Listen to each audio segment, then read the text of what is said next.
We have an update on a crash we told you about this morning. Fitchburg Police responded to a two-vehicle crash with injuries on County Highway MM near the intersection with Schneider Drive just after 7:30 this morning.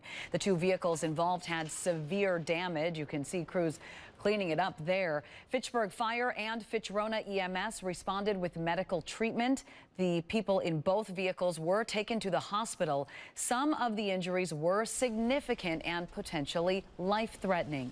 The preliminary investigation shows the crash was head-on, but investigators don't yet know the cause. Part of Highway MM was closed for about 5 hours earlier today.